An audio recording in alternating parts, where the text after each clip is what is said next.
Welcome to the Zandbergen Report, where wealth strategies and investment wisdom collide, featuring your distinguished host and certified financial planner, Bart Zandbergen. Welcome to the Zandbergen Report, a showcase for wealth strategies and investment wisdom that's essential for our evolving world. I'm your host, Bart Zandbergen, and as usual in studio today, Paul, our engineer. Paul, how's your day going? It's going good today here. You know, the sun is trying to peek out, and I'm putting all those.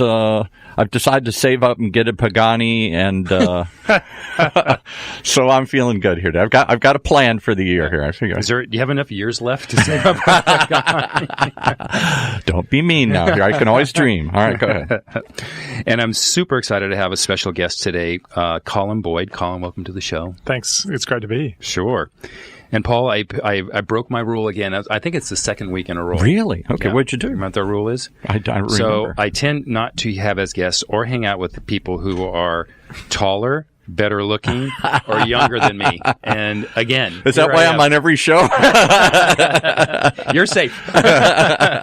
Well, I'm younger. So.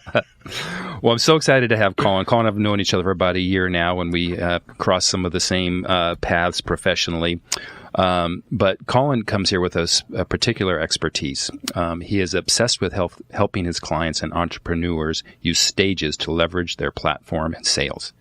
He's a certified speaking professional, and he keynotes at conferences around the world on topics such as persuasive communication and selling ideas through infusion selling. Persuasive communication, that's certainly helpful in a marriage, wouldn't that be, Colin? Yeah, to a point. To a point, but it's a different conversation sometimes with your wife. And I think my 3-year-old has pretty much mastered that already. Absolutely. So Colin's clients include Coca-Cola, Suncorp, Fuji, and Hewlett-Packard. He runs a successful high-level mastermind program for content creators and entrepreneurs. He delivers his signature program, Sell from Stage Academy, which helps people turn every presentation into a money-making machine. He is an Aussie, if you haven't figured it out, who lives in Newport Beach with his wife and his 2, I'm sure they're not that crazy kids, Colin. They're pretty cute. So, Colin, before we can get started, tell us just a little bit about you. You're an Aussie in Newport Beach. How did that happen? Yeah, so it was probably about just over a year ago, year and a half ago. We met early on when I moved to the US. My wife and I had a dream of coming over to the US in terms of our industry that we're in, which is really personal development. I've been a keynote speaker on the circuit for about 10 years, and you know, there's no bigger market in the world for personal development than the US. Mm-hmm. And we had a dream, something kind of on our heart, that we wanted to go after something. And I asked this question with my wife about 2 years ago, which was, you know, when we get to the age of 90 and we look back on our life, would we regret not going after this, not making the move? And the answer was yes, we would regret it. And so from that point, we started to make plans, and then made the big move with our young little kids to move over to the US. And you and I have talked about that a little bit, and that's a big move. No family here, right? No family, nothing. Just our little kids and my wife. So that's a big undertaking. It definitely was. Well, yeah, good. Congratulations on that, and it's working, right? I mean, it's working well. Yes, absolutely. I mean, to land in Newport Beach, I could imagine worse places to live. Yeah, and so I feel very blessed to be here. Yeah. Well, we're glad to have you. Since we only have limited time, we have such great things to talk about. So I'm going to get right into it. So, I know through my career that speaking, whether it's on stage or one-on-one with a client is very, very important. And you and I have talked about that and kind of the work that I think that we're going to end up doing together. But why is speaking on stage important for someone's business success? Well, I think about, you know, anyone who wants to see some level of success in their business or in their career, at some point, you're probably going to have to get on a stage. And so, you know, just recently we went to your event and you were on stage and sharing your story and saying hello to the clients and so forth and greeting people. And there's something about a stage that positions people in the consumer's mind. First of all, it positions you as an authority. And so as soon as you step on a stage, your clients, your audience think that you're an authority. Now, whether you are or not, there's just an inbuilt belief system in human beings that if you're on a stage, you're an authority. Now, I know you are an authority, and but even more than that, you step on stage and that amplifies. And so, if you're building a business and you're talking to your not only your customers but even your employees, as you're building your business, you're going to be on a stage. And so a stage could be a meeting. It doesn't have to be, a keynote speaker. Gotcha. It could be a meeting. It could be a webinar that you run. I know a lot of financial guys who run webinars for their clients. It could be an actual physical stage like you did at your event, or it could even be a Facebook Live these days. That's a huge part of people's marketing. So for me, a stage is not just a physical stage. I think there's like a hierarchy. Yes, my main focus is how people communicate and engage an audience from a physical stage, but there's a whole gamut of stages that scale down all the way down to like a Facebook Live or something like that. Yeah. I think that's probably the future of speaking as well, isn't it? Absolutely. Yeah. I mean, absolutely. Yeah. So I'm going to ask you about being confident on stage, and I've heard this over my career, over my life, and I don't remember the exact details, but people have more of a fear of like jumping out of an airplane, or more of a fear of speaking in front of an audience than they would jumping out of an airplane or something along those lines. Is that? Yeah. I think it was more a fear of dying or dying. Yeah. More of a fear of getting on stage than dying. So I think the saying is they'd rather be in the coffin than reading the eulogy. Right. And so, I think speaking is a very vulnerable experience. Sometimes you might have heard this old adage of like, imagine that the audience is naked. I mean, that doesn't help anyone, right? Because you're the one who's naked, standing on the stage. Yeah. And so I know for me, when I was a young boy growing up, I was about 13 years old, and I was first year of high school. I was in a boys' Catholic high school, private boys' school, and had my little cub hat on and my long socks on, sitting in class. It was actually scripture. Yeah. And it was coming up to my turn to read from a passage from the Bible, just kind of reading from it.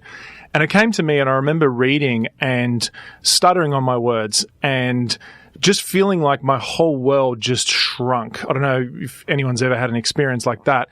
And I remember after it feeling like, man, I can't even read in front of people. Like, I obviously am not intelligent. Maybe I actually thought maybe I'm an idiot. As a young man? As a young man, when I was 13, right? And I remember I had such a visceral and emotionally intense experience from that situation. And that really stayed with me till I was about 23, 24, when I realized that experience had shaped the meaning that I'd created about myself, about speaking on a stage and in public. Yeah. And to the point of, I remember there was different points when I would do a presentation and my hand would shake so much that I had to grab one hand with the other to stop the microphone shaking, because I was in just such a visceral reaction from it. Yeah.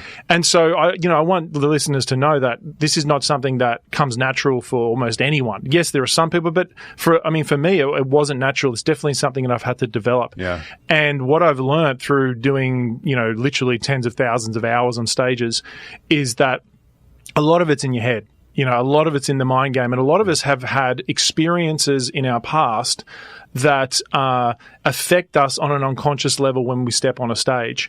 And so it isn't actually even the situation that is affecting us. It's the meaning that we've created from an experience we had in our past that is actually showing up in our present world, and it's affecting our world right there and right then. Yeah.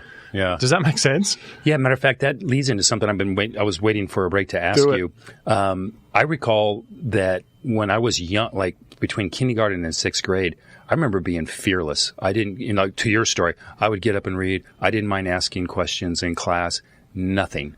And then right around junior high time, it was completely the opposite. And I asked less questions. I didn't want to speak. So, my takeaway is that I don't know what it is. That might be another session or a one-on-one session, but maybe something happened. Something happened to cause that shift. A lot of the time there's defining moments in our life that happen, and we make a lot of the times unconscious decisions that basically there was a fact. So something would have happened and there's the facts, but the facts don't matter. it's the meaning that we put on the experience that matters. Yeah. And so when I'm a trained coach as well. And so when I have conversations with people, especially around public speaking, we will uncover some of this stuff because, yes, you can learn all the skills, but until you shift some of the unconscious beliefs that are framing how you show up on a stage or to an audience, then you're not really going to show up as your full version of yourself. And so a lot of the time it is uncovering those things and working out what was the meaning that you created in that moment, or even the decision that you made. And you were talking about you made a decision. I know I've done same things. You're not phenomenal in that area. Like everyone's made these sort of decisions before, but basically it's like, what was the decision that you made, and then what other meanings could have we created around that situation? And so for me, I'm always looking at trying to reframe the meaning or the decision that the person made at a younger age, and it's really fascinating. It's almost like when you make a new decision, create a new meaning, it actually shapes all the way from that moment. You'll look at your life in a different way because you have awareness around it. And so, a lot of the work that I do with clients is actually, it's a deeper work than just skill work. Yeah. So this may be off topic, but I think it's related. I've talked to a lot of speakers or people who speak often. Maybe they're not professional speakers like you, but they speak often. And I would often ask her, how do you do that without being nervous? And like, what are you talking about? I almost threw up before I got on stage, but they were able to get through it. But then also similarly, I was thinking, I just wrote down a few names of people that I've seen. Now, these are actors or performers that I've seen on stage with one personality. Like Steve Martin is hilarious and seems like he has no fear, right? When he's acting. But I've seen interviews with him, and he's so shy and introverted.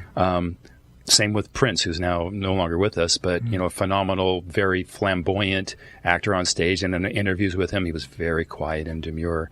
So there's got some. Is there some similarities with that in speaking, or the personality types? Yeah, well, I think there's a. For me, it's about showing up as a 2.0 version of yourself on stage. And so there's like the normal version that we have a conversation over coffee. Yeah. But when you step on a stage, you need to show up as an amplified version of yourself.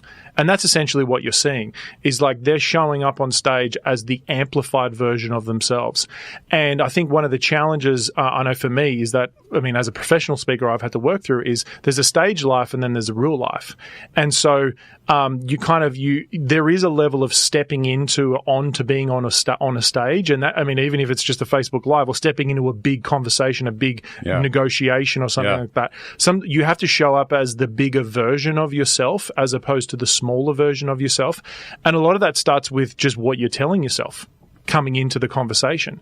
And so most people, there's a whole kind of ladder that I take people through, but most people come in asking questions like, what will they think of me? Will I fumble on my words? Will they judge me? Yeah. Like all these sort of questions. And as soon as you ask them, what do you think would come up in you if you're asking those questions? Yeah. You're going to feel fear, right? Yeah, of course. Hesitation, nervousness. Yeah. And I don't know about you, but really the result a lot of the time, when someone who's on stage speaking and they're in that state, the impact on the audience is, I call it concern, because I don't know if you've ever seen someone speaking and you can just tell like they're viscerally nervous. Yeah. And you actually feel a concern for them. You're like, right. Are they okay? Yeah. Because as an audience member, you want the speaker to win. You don't want them to fall flat on their face as much as we believe sometimes like the audience does. They don't. Yeah. They actually want you to win because it's really uncomfortable for them. Because they're much more happy that they're up there than them in the seat in the audience, right? Absolutely. They're not up there. And so, it's like it comes into your head game. So when I'm coming into a presentation, I'm acutely aware of the conversation that I'm having with myself. Yeah. And the questions that I'm asking. And so, happy to share some of those things as well. So. Oh, great. Just so you know, I want you to start thinking about it. I'm going to ask you for more questions, but I love stories on the show. I forgot to tell you. So if you can, while you're dual processing here, think of like a good story of a success story or something. Keep that in mind. So what mindset or beliefs does a person have to become a great and persuasive communicator? Well, in terms of a mindset, one of the biggest ones is that there's kind of two shifts that I think you need to make to become effective at speaking. One of the shifts is realizing that whenever you speak, you are selling something. And it's not like a pushy, kind of sleazy selling. It's more like I don't care whether you're in corporate. You could be in corporate and you go from one department to another. So my background's in corporate. I would go from one department to another. I'd speak with the department head, and essentially I'm trying to sell them an idea. And if they don't get onto that idea, I know that they'll put their resources and their time and their energy towards some other project. And so whether you're in corporate or whether you're on a stage or you're a business owner and you're selling ideas, you're always selling. And so that's the first kind of transition that people need to realize, is that speaking is selling. It's not separate. It's the same thing. And it's not about even necessarily making an offer at the end. It's just realizing that any communication is selling.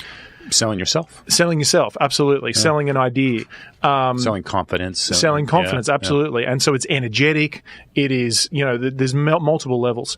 The second revelation is that when you're selling something, is that selling is actually serving. And so I know for you, Bart, if you even think about your clients, the ones that probably have seen the greatest transformation in their world, in their life, in their finances, in their choices, in the quality of their life, would be the ones that have invested the most in you, and you've had the opportunity to therefore solve and serve at the highest level, right? Yeah. And so until we get to a place where we realize that me making an offer, and someone doesn't have to say yes, but me making an offer to a client is actually the greatest way that I can serve them, because it gives the client the opportunity, and they may not say yes, but if they do say yes, it gives me an opportunity to serve them at a higher level. And so when I'm teaching selling from stage, which is kind of one of my core focuses, that's like a big transition that I tend to see shifts in people, is realizing that selling's not sleazy, it's not pushy, it's not any of that. It's serving at the highest level. And so that's like a big shift, I think, that people need to take on if they want to position themselves as a market leader. So you kind of alluded to this earlier, but maybe we have a little more detail. So how do people use a stage, if you will, to sell their products and services? Yeah, well, I think, depending on, how you're doing it, I take, like, probably one of the easiest ways to do this is running like a webinar. A webinar is just an online platform where you're just, sharing some slides and talking. It could be video or so forth. But basically, using a stage like that, which is fairly cost effective, you can get an audience fairly quickly.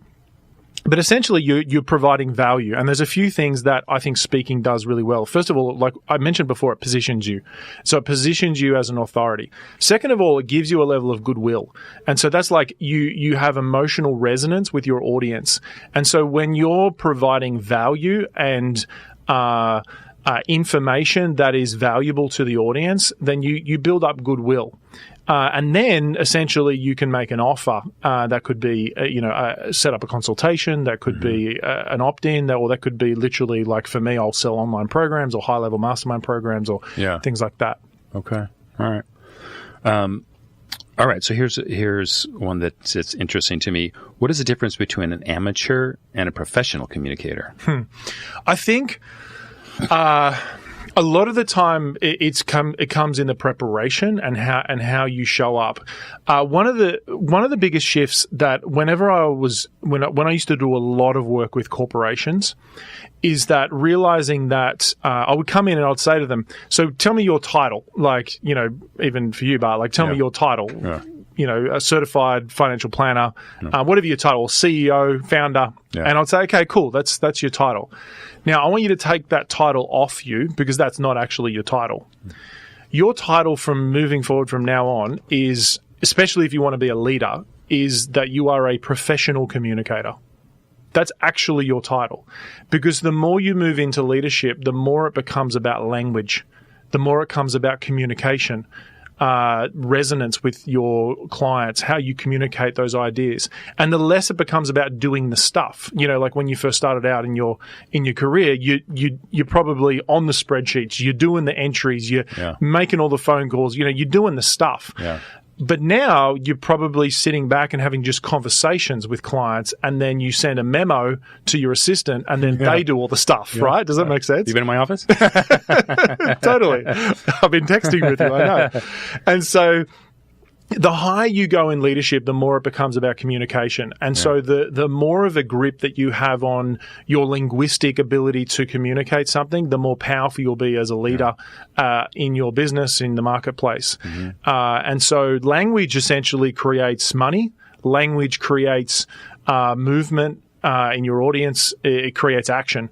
And so I think a professional understands that language is not, this is not an amateur game. This is something that any sort of investment of time or money in understanding how to communicate more effectively, I think is a good investment. And I know I'm a little bit biased, but just from literally working with thousands of business leaders around the world, that's one of the biggest distinctions that there's, that I find is the thing that defines people that go to their top 1%. Yeah. You know what's interesting about that, and I'm sure you're going to agree with this. So for anyone who asks or whoever cares, as a student or as a parent, like, hey, what major should I do? I almost always say, communications, marketing communications, because no matter what if you're going to be a business person, if you're going to be an artist, that's something different. Well, maybe. Whatever you do, you need marketing communications, because to your point, it would be great, right? And even in my industry, you can pick anything else, a CPA if you want. If I put a shingle out on my door and said, this is Bart Zandbergen, CFP, and then just sit there and wait. Doesn't really work that way. How good would that be? So I think it's so important in business and in life. Actually, if we have enough time, I'm going to drill down and see how you use your profession with your family. So I'm sure you have some tricks. Go for it. Ask me whatever you want, whatever you're interested in. All right, let's go there. So now, is your wife in business with you? Yeah. So she is my right-hand person in my life and in my business. Yeah. And so it's kind of fascinating, because I think that, the more you go on in business, the more you realize what you're actually good at. And leaning into that is more and more, how you become a 10 out of 10 individual in your industry. Yeah. And so my wife and I have realized that we obviously have quite different strengths. Yeah. And so she is actually very heavily involved in the strategic decisions that we make, a lot of the hires, the employee hires, the structure, the process. Like, she's a lot more analytical in that sense, where I'm more involved in the offers and the communication and the sales and the machine of that type of thing. So understanding where your strengths are has been huge. Okay. Yeah. Well, this still might work then. Are you able to use your tricks on her? No. No, they do not work. It's actually funny, because whenever I do something with my wife, she'll kind of look at me and she has a discernment gift, so she can just pick. I feel like if I said something wrong in another state, she would know. Like, she'd call me, she'd text me, is something going on, Colin? So no, I can't get anything past her. But I mean, when it comes down to the kids, like some little things that I'll do is I'll say to them, what do you think I'm going to say about your room being in this state right now? Yeah. And then they'll say, well, it's messy. I need to clean it up. So all of a sudden, like, they're creating the idea. I'm not creating the idea. Okay. And so, like, that's some, more persuasive conversation stuff. Yeah, but sure. But it definitely does work with the little ones. Yeah. So you can mold them. Absolutely. Right. All right. So what are the different types of stages that business owners utilize to sell their ideas and products? Well, like I said, I think there's a hierarchy. Yeah. I think that in terms of selling your stuff, it is live stages, webinars, Facebook Lives, videos, any sort of, like, that's kind of the hierarchy to sell your stuff. Okay. Yeah. And then what are some of the steps for becoming your level, a masterful speaker? Well, there's kind of this journey that people tend to go on. The bottom level is where you're focused on yourself, right? So I'll take you through the journey. So you're focused on yourself. You're worried about what people will think of you, and so everyone kind of starts there, right? That's where I started. The second level is where you start to trust yourself, but you're trusting your intuition, and it's what I call untrained intuition.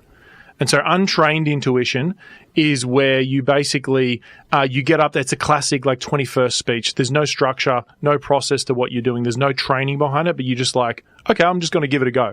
The third stage is where you understand structure. And so a lot of people come to me for structure. So they'll say, Colin, how do I craft a presentation so that it makes sense, that it makes the points I want to make, and it flows? That's structure.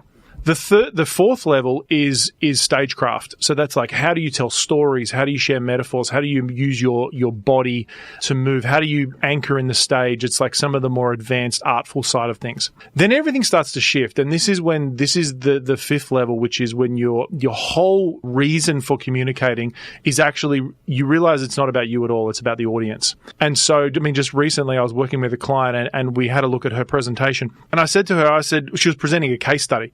This, might even be relevant for yourself. Like, you've got case studies of clients and so forth that you potentially could present. And she was like, I was just sharing like the lessons that I learned from the case study. And I said, well, this whole presentation is about you. And she's like, yeah, it is about me because it's about my client and my case study. And I said, the presentation has nothing to do with you. I said, put yourself in the seat of the audience. What would the audience want to learn from this case study? Like, what value would they want to take from it? And even in the framing of setting up the case study, I was like, how do we make this attractive and give some motivational juice for this case study so that the audience would want to lean in? And she was like, oh my gosh, I never even thought about that. I thought the presentation was about me presenting my case study. And I'm like, it has nothing to do with your case study, even though you're presenting the case study. Yeah. And so the biggest shifts that people make is realizing that their presentation literally has nothing to do with them. And they think they do. And that's what amateurs think. Amateurs think their presentation has, they're doing their speech. And a speech has nothing to do with you. And that's the fifth level. And the highest level is what I call purpose. And purpose is when you tap into, there is a greater reason for the communication piece that you're giving that's bigger than you, it's bigger than them, the audience, and it actually taps into a greater purpose. Like, I look at some of the greatest speeches of all time, like a Martin Luther King, I Have a Dream. Yeah. You look at the conviction in his eyes, the conviction of the energy that he brings to that communication piece. And that piece has nothing to do with him. Even though he's saying, I have a dream, it's not even his dream. It's not even the audience's dream. He's trying to tap into a greater purpose that's even beyond just the people listening. It's like this core conviction about creating change on the planet. And so when you tap into that, and I think anyone can find that, doesn't matter what you're selling, because you think about the flow-on effect, like even, for you and the impact that it makes on your clients, Bart, and then you think about the relationship that they will have in their families, the financial peace they have in their families, how they relate with their kids, how they show up with their family because they have more financial peace. You tap into that purpose. It's not even about money, even though that is an outcome of it. It's actually about the peace that they have, the connection they have with their family. You tap into that and you picture them relating with their kids, relating with their wife, with their husband, whoever your client is. And all of a sudden, the presentation that you're giving has nothing to do with you, has nothing to do with them. It has everything to do with the purpose that you're creating and leaving like the mark on the planet. Yeah. Wow. You've taken speaking to a whole new level, Colin. I love it.